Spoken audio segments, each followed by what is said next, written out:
இன்னைக்கு 108வது ஸ்தோத்திரம். அதாவது இந்த 1000 திருநாமங்களை பத்தின அந்த ஸ்தோத்திரங்கள்ல இதுதான் கடைசி. இனிமே சொல்றதெல்லாம் அவங்கவுங்க அவரை பத்தி சொல்றது. பீஷ்மர் கிருஷ்ணருடைய குணாதிசயங்களையும் அவருடைய செயல்கள் இந்த வீர தீரத்தையும் போற்றி சொல்றது, அவர் எப்படி பக்தர்களை அரவணைச்சாருங்கிறது சொல்றது. அப்படியெல்லாம் தான் இனிமே இருக்கிறதெல்லாம். திருநாமங்கள்ன்றது இன்னையோட முடிஞ்சு போயிடும். பாத்துக்க, 108வது ஸ்தோத்திரம்.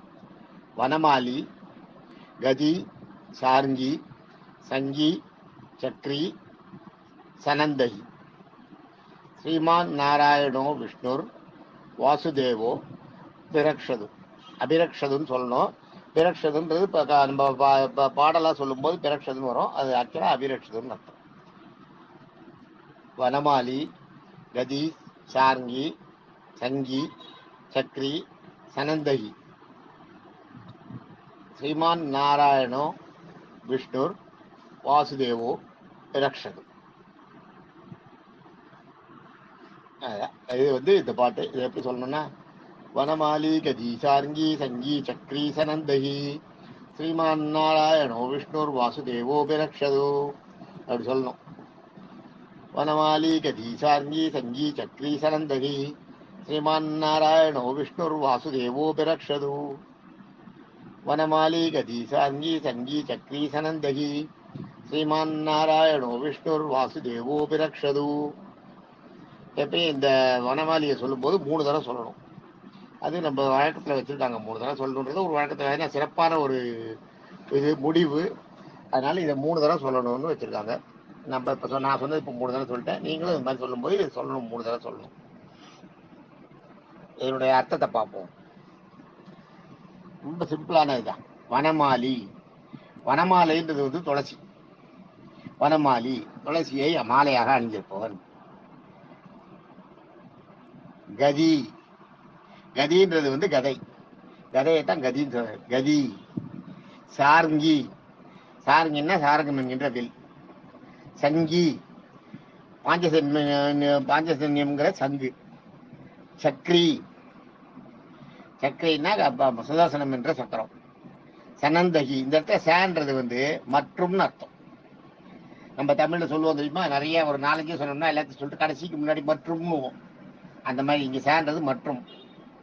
சக்ரி ச மற்றும். அது நந்தகி, நந்தகின்றது நாந்தகம் என்கின்ற வாழ். ஆக இது அந்தையும் உடையவன். இந்த அதாவது கதை, சார்ங்கம், சங்கு, சக்கரம், வாழ் ஆகிய இந்த ஐந்தையும் ஆயுதங்களாக உடையவன். நமக்கு அதை பேரா வச்சிருக்கோம். அது பெயர் என்னன்னு கேட்டீங்கன்னா பஞ்சாயுதன்னு பேர். அதுக்கு சொல்றதே பஞ்சாயுதம்னு சொல்லுவாங்க. பஞ்சாயுதன்னு நம்ம ஸ்ரீ வைஷ்ணவர்கள்ல நிறைய பேர் உண்டு. அது மாதிரி அதுவும் ஸ்ரீ வைஷ்ணவர்கள்ன்றதுல விட ஸ்ரீ வைஷ்ணவர்கள்ல பிராமின் இல்லாத இருக்காங்க பார்த்தீங்களா, அவங்க நிறைய இந்த புருஷோத்தமன், பஞ்சாயுதன் இந்த பேர்லாம் வச்சுப்பாங்க. பஞ்சாயுதம்னு பேர் எங்க ஆபீஸ்லயே ஒருத்தர் பஞ்சாயுதம்னு ஒர்க் பண்ணியிருந்தான். அந்த மாதிரி பஞ்சாயுதம்ன்றது ஒரு அருமையான பேர். அது பஞ்சாயுதம்ன்றது சாதாரண விஷயம் இல்லை. பெருமாள் இருக்கிற 5 ஆயுதங்களுடைய மொத்த பேர் தான் அது பஞ்சாயுதம். அதனால இந்த இடத்துல துளசி மாலை அணிந்திருப்பவன். அடுத்தது பஞ்சாயுதன். பஞ்சாயுதம் என்னன்றது நான் இப்பதான் சொன்னேன் உங்களுக்கு. பஞ்சாயுதன் கதி, சார்ங்கி, சங்கி, சக்ரி, சனந்தகி. ஸ்ரீமான் நாராயணோ, ஸ்ரீன்றது சிறப்பு சொல். ஸ்ரீமான் மரியாதைக்குரிய, மேதகுன்ற மேதான். நாராயணோ, நாராயணன்றது நர பிளஸ் அயனம்ன்றதா நாராயணம். நர, நரன்றது ஜீவாத்மாக்கள். அயனம்ன்றது உறைவிடம். அயனம்ன்றது உறைவிடம். அதான் நீங்க உத்தராயணம் தட்சிணாயணம் சொல்றோம் பாருங்க. தெற்கு பக்கத்துல உறைவிடமா சூரியன் இருக்கிறது, வடக்கு பக்கத்துல உறைவிடமா சூரியன் இருக்கிறது. அதுதான் உத்தராயணம்ன்றது வடக்கு பக்கத்துல சூரியன் உறைவிடமா இருக்கிறது. தட்சிணாயணம்ன்றது தெற்கு பக்கத்துல சூரியன் உறைவிடமா இருக்கிறது. அதுதான் அயனம்னா உறைவிடம். நாராயணம்னா நர ஜீவன்களுக்கு, நர ஜீவன்களாகிய ஜீவாத்மாக்களுக்கு உறைவிடமாக திகழ்பவன். நாராயணன்றதுக்கு அர்த்தம் அதான் தெரிஞ்சுங்க. நம்முடைய மனிதர்கள் இருக்கு, நம்ம மனிதர்கள்லாம் இருக்கோம் இல்லையா, நம்மளோட மனசுல எல்லாம் உரைபவன் அர்த்தம். அவங்களுடைய மனதில் எல்லாம் உறைந்திருப்பவன். எல்லார் மனசுலயும் இருக்காராம். நாத்திகர்கள் மனசுலயும் இருக்காராம், நாத்திகர் மனசுலயும் அவங்கள இது மாதிரி பேச வச்சு, நாத்திகம் பேச வச்சு, அவங்கள வந்து பாவத்தை செய்ய வச்சு, தூண்ட வச்சு, அவங்களுக்கு இன்னும் பிறவிகள் நிறைய இருக்கு. அவங்க பிறவிகள்ல அவங்க இதுக்கு முன்னாடி நிறைய புண்ணியம் செஞ்சிருந்தாங்களா, அந்த புண்ணியத்தை கழிக்கிறதுக்காக பகவானை திட்டுறதுக்கு ஒரு பிறவியை ஏற்படுத்தி அவன் வாயில நாத்திகத்தை, அவன் மனசுல நாத்திகத்தை பூத்தி சாமி இல்லை பூதம் இல்லைன்னு சொல்ல வச்சு, அது வழியா அவனை பாவத்தை செய்ய வச்சு அவன் செஞ்ச புண்ணியத்தை எல்லாம் கரைக்கிறது. அதையும் பெருமாள் தான் பண்றாராம். நல்லா ஞாபகம் வச்சுங்க, இதுவும் பெருமாள் தான். நாத்திகனை வாயை திறந்து சுவாமியை திட்டான்னா அதுக்கு காரணமும் பெருமாள் தான். ஏன்னா பொண்ணு அவங்ககிட்ட புண்ணியம் நிறைய இருக்கணும், அந்த புண்ணியத்தை கழிக்கிறதுக்காக இருக்கணும். இல்லைன்னா அவனை பாவம் நிறைய செய்ய வைக்கணும். செஞ்சாதான் அவனுக்கு இன்னும் ஜென்மம் முடியல, எத்தனை ஜென்மம் எடுக்கணுமோ அத்தனை ஜென்மத்துக்கு அவன் பாவம் செய்யணும் இல்லையா? அதனால பாவத்தை இப்ப செய்ய வைப்ப. இப்ப பாவத்தை செஞ்சுட்டு இந்த பாவத்தை போகிறதுக்கு அடுத்த ஜென்மங்கள்ல புண்ணியங்களை செய்யப்ப. இப்பதான் புண்ணியம் பாவம் மாறி மாறி மாறி மாறி செய்ய வச்சு உங்களுக்கு எதுலையுமே ஒரு பற்று இல்லாத நிலை வந்து பகவான் தான் கதின்னு போய் அடியாரா மாறி போறீங்க பார்த்தீங்களா? இந்த மாயையிலிருந்து விடுபட்டு எனக்கு வேண்டாம் பிறவி வேண்டான்னு வேண்டது போறீங்க பார்த்தீங்களா? அப்பதான் உங்களுக்கு மோற்றம்ன்றது கிடைக்கும். பிறவி இதை இருக்கிற அந்த அந்த ஈர்ப்பு தன்மையும் அந்த பந்த பாசத்தையும் அறுத்து எரியணும். அதுதான் மகாவிஷ்ணு. ஸ்ரீமான் நாராயணம் விஷ்ணுன்றது மகாவிஷ்ணுவோட பேரு. விஷ்ணுன்றது விஷ்ணுன்னாலே கருப்பு. விஷ்ணுன்னா கருப்பு நிறமானவன் அர்த்தம். மகாவிஷ்ணுவே கருப்பு தான். அதான் அந்த நீல நிறமா போட்டிருக்காங்களே, கருநீல நிறம். அதான் மகாவிஷ்ணு கருப்பா இருப்பாரு. அதான் விஷ்ணும்னா கருப்பு. விஷ்ணு வாசுதேவோ அதை பாருங்க, சாதாரணமா சொல்லும் போது கொஞ்சம் கூட விசுவாசமே இல்லைன்னு தெரியுமா? விசுவாசம்ன்றது விஸ்ன்றது செஞ்சது, வாசம்னா நன்றி. வாசுதேவன் அதான் வாசம்னா நன்றி. வாசம் பிளஸ் தேவன், நன்றிகளின் உருவமாய் விளங்குபவன், நன்றியின் உருவமாக விளங்குபவன். யாராவது ஒருத்தர் பெருமாளுக்கு செஞ்சுட்டாருன்னா அதை மறக்கவே மாட்டாரா பெருமாள்.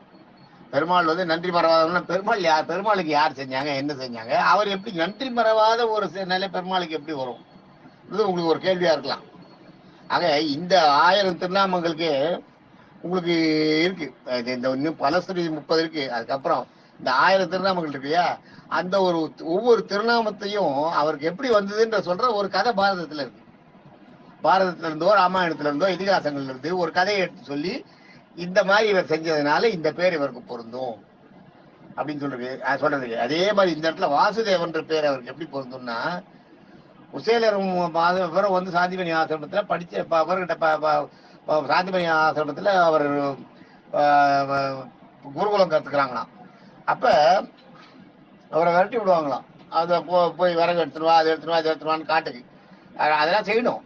அந்த குருகுலத்துல அந்த குருவோட வீட்டுக்கு தேவையான எல்லா வேலைகளையும் செய்யணும்.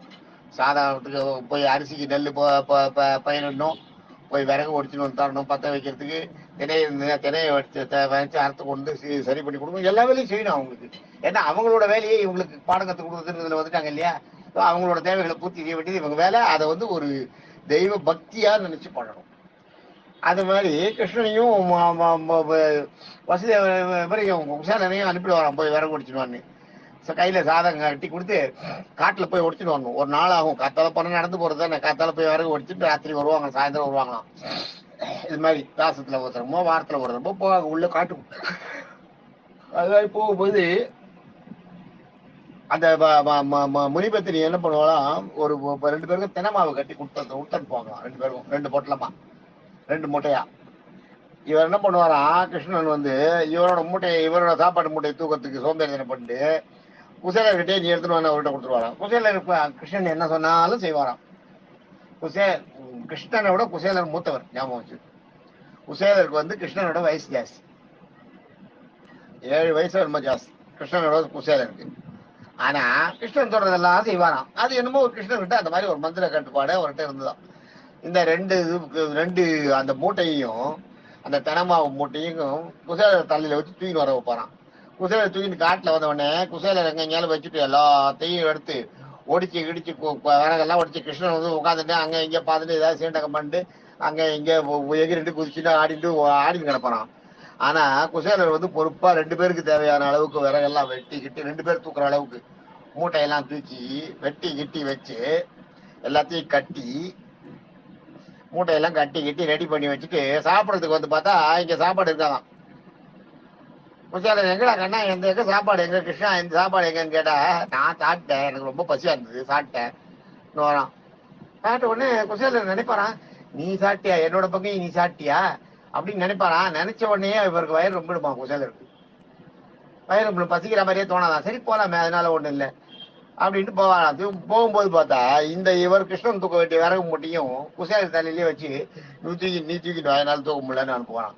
தூக்கின்னு வருவாராம் குசேலர். அந்த அளவுக்கு அவங்க நட்பு எப்படி இருந்திருக்குன்னு பாத்துங்க. அந்த அளவுக்கு நட்பு இருந்திருக்கு. இது மாதிரி அவருக்கு நிறைய கிருஷ்ணனுக்கு குசேலர் செஞ்சிருக்காராம்.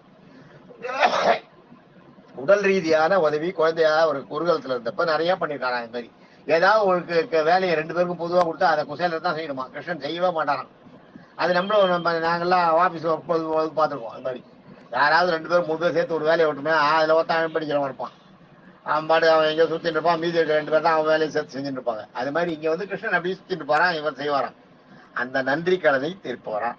அதான் அதுதான் வாசுதேவன் தான். அந்த நன்றி கடனை எப்ப தீர்த்தாருன்னா, குசேலர் ஏழையா வந்து இதுல உட்கார்ந்துருக்காரு பாருங்க, இவரோட அரண்மனையில, துவாரகா அரண்மனைக்கு வராது பார்த்தீங்களா. கடைசியில ரொம்ப கஷ்டப்படுறேன், 27 குழந்தை வச்சுருக்கேன், கஷ்டப்படுறேன், ஏதாவது சாப்பிடறதுக்கு வேணும், அதை பிச்சை எடுத்து ஏதாவது கிருஷ்ணன் கிட்ட கேட்டு வாங்கிட்டு வரலான்ட்டு போறாரு இல்லையா. அப்ப கூட்டு வந்து வச்சு அவருக்கு மரியாதை பண்ணி எல்லாம் பண்றாரு இல்லையா. கிருஷ்ணனுக்கு தெரியுது குசேலரோட வறுமை, நல்ல தரித்திரம் நல்லா தெரியுது. ஆனாலும் குசேலர் வந்து நண்பன்றதுனால ஒரே சீண்டகம் தான்.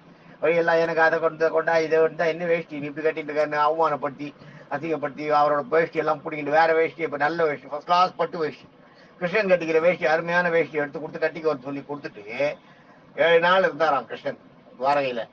7 நாள் கிருஷ்ணன் அனுப்பவே இல்லையாம் குசேலரை வச்சு பாத பூஜை செஞ்சாராம் கிருஷ்ணன் குசேலருக்கு. ஏன்னா அந்த காலத்துல அவருக்கு நிறைய பண்ணிருக்காரு இல்லையா. அந்த நன்றி மறவாத தன்மை, அதான் வாசுதேவன்கள். அந்த மாதிரி பண்ணிட்டு நான் 5வது நாள் 6வது நாள் ஆன உடனே இந்த குசேலர் அவரோட துணியை அவுத்து வச்சிருக்கிறத அப்படி பாக்குறாரா. அதுல ஒரு மூட்டை, இது என்ன மூட்டை இது, எனக்கு இப்ப மண்ணி கொடுத்தாளா, எடுத தர அவரை கத்தி இவரவோ அது ஒரே ஈர நெல்லு பொறுக்கி எடுத்து இடிச்சா அவள் வாயில போட்டாலே ஜவு ஜவுன்னு பிடிக்கும். ஈர நெல்லுல இடிச்சா அவள் கொடுத்த கேட்டு அதை வாங்கி அதை வாயில போட்டுக்கிறாராம். அதை வாயில போட்டுக்கும்போது முதல்ல போடும்போது 3 நிதிகளும் எல்லாம் சங்க நிதி பதும நிதி 2ம் போயிட்டான். சங்க நிதியும் போயிட்டான். ஒரு முதல் வாயை போட்ட உடனே சங்க நிதி வந்து இங்க வாசுதேவர் வீட்டுக்கு வந்து குசேலர் வீட்டுக்கு வந்துட்டான். ஒரே மாட மாளிகையும் கூட கோபுரமும் எல்லாம் வந்து தான். அடுத்தது இன்னொரு சாப்பிட்ட உடனே பதும நிதி, இதெல்லாம் குபேரன் கிட்ட இருக்கிறது பதும நிதி, அதையும் சாப்பிட்டுட்டான். அதை இன்னொரு பொடி அவளை வாயில போட்ட உடனே பதும நிதியும் போயிட்டான் குசேலர் வீட்டுக்கு. ஆனந்தமா எடுத்தான் குசேலர் வீட்டுல. ஒரே ஆகா இப்படிதான் இதெல்லாம் கிடைச்சதுன்னு எல்லாம் பொண்ணு பசங்க எல்லாம் பொண்ணும் ஆபரணமும் நகையும் மட்டும் போட்டு ஜொலிக்கிறாளா எல்லாரும். ஆனா குசேலருக்கு தான் வீட்டுக்கு இது மாதிரி செஞ்சிருக்கிறது தெரியாது. 3வது படி அவளை போட்டா இந்த துவாரகைக்கு குசேலன் அரசன் ஆயிடுவாராம். துவாரகைக்கும் வைகுண்டத்துக்கும் குசேலன் அரசன். பூலோக வைகுண்டது துவாரகம் ஒண்ணு, ஸ்ரீரங்கம் ஒண்ணு. துவாரகை குசேலருக்கு ஆயிடுமா. அதாவது துவாரகையோட அரசன் இல்லையா கிருஷ்ணன், தன்னுடைய ஆளுமைக்கு உட்பட்ட பகுதிகளையே கிருஷ்ணரோட ஆளுமைக்கு உட்பட்ட பகுதிகள்ன்றது 7 லோகம், அண்ட சராசரம் எல்லாமே, எல்லா 7 லோகமும் 14 லோகமும் கிருஷ்ணனுக்கு ஆளுமைக்கு உட்பட்டது. கிருஷ்ணனுக்கு ஆளுமைக்கு உட்பட்ட எல்லாமே குசேலருக்கு போயிடுமோ. 3வது படி வாயில போடும்போது பக்கத்துல இருந்து ருக்மணி பாத்துறா, யாரை கடல தெரிஞ்சு போகுது. ஐயோ இவர் என்னமோ பண்றாரு, இவர் நட்புன்ட்டு இவர் பண்றது ரொம்ப அதீதமா இருக்கு, அவங்களுக்கு தேவையான அளவுக்கு கொடுக்கணும், வாரி எல்லாத்தையுமே கொடுத்துறாருன்ட்டு உடனே கையில பிடிங்கி எனக்கு வேணுதுன்னு வாங்கி சாப்பிட்றாங்க. அதனால அது இந்த வீர உலகத்தோட ஆளுமை மகாலட்சுமி கிட்ட போயிட்டான். கடைசியில கிருஷ்ணன் கிளம்பி வரும்போது இதெல்லாம் என் வேஷ்டி எல்லாம் என்கிட்டயே வச்சுட்டு போ, என் வேஷ்டி துண்டு இதெல்லாம் இதெல்லாம் நீ இங்கே வச்சுட்டு போய், இது நீ கட்டின்னு போயிட்டா எனக்கு எங்க இருக்கு, எனக்கு வேணும் இதெல்லாம் நீங்க எடுத்து வச்சுட்டு போயிருந்தா நீ கட்டின்னு வந்தியா பழைய வேஷ்டி கிழிஞ்ச வேஷ்டி ஐயா கட்டிக்கோ கொடுத்து அவரை வந்து வயிற்றுச்சை கொட்டுறது அவ்வளவு கொட்டான் குசேலரை. அதை பார்த்து கட்டிட்டார். குசேலர்கிட்ட திரும்பி கிளம்புறார் வரத்துக்கு. அவர்கிட்ட ஏதாவது கேட்கணும்னு இருக்கு. குசேலர் வந்து ஏதாவது கேட்டு கிருஷ்ணன் கிட்ட வாங்கிக்கணும், ஏதாவது வாங்கிட்டு போகணும் வீட்டுக்கு. வெறுங்கையோட எப்படி போறது, நான் கிருஷ்ணன் கொடுப்பான் தருவான்னு சொல்லிட்டு வந்துட்டேனே, உங்ககிட்ட குழந்தைகளுக்கு எல்லாம் கொடுப்பா அப்படின்னு சொல்லிட்டு வந்துட்டேனே, இந்த இப்ப இவர் ஒன்றும் கொடுக்கலையே வசுந்தரான்னு நினைக்கிறேன், வசுந்தரா கிட்ட சொல்லிட்டு வந்துட்டேனே, இந்த கிருஷ்ணன் கிட்ட எப்படி கேட்கறது, எப்படி தயங்கி நிக்கிறான். என்ன உடனே கிருஷ்ணன் அதெல்லாம் கிளம்பிட்டு அதான் போயிட்டு வா, ஜாக்கிரதையா போயிட்டு வா, இந்த வேஷ்டி நீ தான் நீ கொண்டு வேஷ்டி, எனக்கு என் வேஷ்டி எல்லாம் வேணும்பா, அதெல்லாம் உனக்கு கொடுக்க முடியாது, எடுத்துன்னு போ என் வேஷ்டி உத்திரி எல்லாம் எடுத்து கீழே போட்டு போ, எல்லாத்தையும் அவுத்து போட்டு போ, நான் தோச்சு நான் எடுத்துக்கிறேன், எனக்கு இல்லைன்னா முடியாதுப்பா நீ போயிட்டு வான்னு அனுப்புறாராம். அந்த பூனை எல்லாம் அப்படியே அதே பழைய கோதாவரியே வெளியில அனுப்புறாராம். வாயகன்ல வரும்போது அப்படியே குசேலர் வந்து விக்கிச்சு போய் ஏதாவது கொஞ்சம் கிடைக்கும் வாங்கலான்னு பார்த்தா இவன் இருக்கிற வேஷ்டி தொண்டையும் கொடுக்க மாட்டேங்கிறானே. எல்லாத்தையும் பிடிக்கிட்டு நம்மள வந்து நம்ம கட்டி அந்த வேஷ்டி இருந்தா கொடுக்குறானே. இவங்ககிட்ட கேட்டா என்னத்தை கொடுக்குறது, கேட்கறதுக்கே கூச்சமா இருக்கு. இவங்ககிட்ட எப்படி கேட்கறது, கேட்டாலும் இவன் கொடுக்குற மாதிரி தெரியல. சரி போவோம், எல்லாம் இவனோட செயல் தானே, இவன் விளையாடுறது தானே, ஏதோ ஒன்று இருந்துட்டு போடும், என்னத்தை கேட்கறது இவங்ககிட்ட போயிட்டு பார்க்கலாம், நம்ம தருதலும் நம்மளோட நம்ம அனுபவிச்சுக்கலான்ட்டு வெளியில வந்துட்டாரான். கிளம்பி வீட்டுக்கு வந்துட்டாரான். வீட்டுக்கு வந்த அப்புறம் தான் தெரியறதான் இவர் நினைக்காத அளவுக்கு கொடுத்துருக்காரு. வீட்டுக்கு வந்தா வீடு இல்லையா, ஒன்றும் இல்லையா, பாடமாளிகையும் கூட வருமா இருக்கும், எல்லாம் பசங்க எல்லாம் ஆடையாபரணமும் பட்டாடையும் உடம்பு நிறைய பயிரமும் வயிறு உரியும் போட்டு சொல்லிக்கிறாளா. இவர் நினைக்கவே நினைக்காதது அங்க நடந்திருக்கு. அங்க பார்த்தா அந்த மாளிகை எல்லாம் அப்படியே இழைச்ச மாளிகையா, அயனை விட்டு மாளிகையை அமைச்சு கொடுக்க சொல்லிட்டாராம் கிருஷ்ணன். அதை பார்த்த உடனே குசேலருக்கு வந்து ஆஹா, எப்படி நீ இன்னும் என்னோட நட்பு, அந்த நட்பை நீ மறக்கவே இல்லையே, அந்த நட்புல அப்ப அப்ப எனக்கு இந்த நட்பு நீ எனக்கு செய்ய வேண்டியதெல்லாம் எனக்கு என் நண்பனா இருந்து என்ன செய்யணுமோ செஞ்சுட்டேன். நண்பனா இருந்து என்கிட்ட விளையாடினியா, நீ ஒன்றும் இல்லைன்னு சொன்னியா, இழுப்புல கட்டின வேலையை பிடிக்கிட்டு என்னோட இதை கொடுத்தியே, எனக்கு இது போறோம், எனக்கு வேண்டாம், எனக்கு வேற ஒண்ணுமே வேண்டாம், எனக்கு இந்த கிழிஞ்ச இந்த துண்டு இந்த இது போறோம், என்னுடைய வாரிசுகள் என்னோட குழந்தைகளை நான் பெத்த கடமைக்கு என் ஒய்ஃபு இவங்களுக்கு நீ சரியா செஞ்சுட்டியா, அது போறோம்னு சொல்லிட்டு குசேலர் வீட்டை எட்டி பார்த்துட்டு ஒய்ஃபு கூப்பிடுறான். ஒய்ஃபு பசங்களாம் ஓடி வந்து கையையும் காலையும் கட்டிக்கிறான். எல்லா உறவு பந்தங்கள்ல இருந்தும் அப்படியே விடுபட்டாராம். எல்லாரையும் உதறிட்டாராம். எல்லாரும் நீங்களாம் நல்லா இருக்கும், இனிமே உங்களுக்கு எல்லாம் ஒரு உறவும் வராது, நான் கிருஷ்ணனை பார்க்க போறேன்ட்டு அப்படியே போய் தேசாந்திரம் போயிட்டாராம். அப்படியே காடு மலை ஏறி அப்படியே கிருஷ்ணா கிருஷ்ணா கிருஷ்ணான்னு கடைசி வரைக்கும் கிருஷ்ணா கிருஷ்ணானே உயிரை விட்டாராம் குசேலர். ஆக இந்த மாதிரி ஒரு இது அதுதான் வாசுதேவன். அதான் வாசுதேவன்னா நன்றியோட இருப்பவன், உள்ள வசிப்பவன் வாசுதேவன். அந்த நன்றி வாசின்னு அதை சொல்ல வந்தேன் இப்ப. அந்த மாதிரி அந்த நன்றியோடு இருப்பவன், கிருஷ்ணன் நன்றியோடு இருப்பவன்றதுக்கு குசேலர் வந்து ஒரு அடையாளம் இந்த கதை. இது மாதிரி இந்த நம்ம 1000 திருநாமங்கள் சொன்னோம் பார்த்தீங்களா, 1000 திருநாமங்களுக்கும் பின்னாடி ஒவ்வொரு கதை இருக்கு, ஞாபகம் வச்சுக்கோ.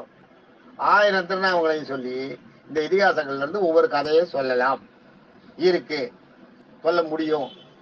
ஆனா 1000 திருநாமங்களை இன்னும் ஒரு 1000 நாள் கேட்கறதுக்கு நீங்க தயாரா? உங்களால முடியுமா? அது 1000 நாள் நடுவில் இறக்கும், ஒரு நாள் 2 நாள் விட்டு போகும்.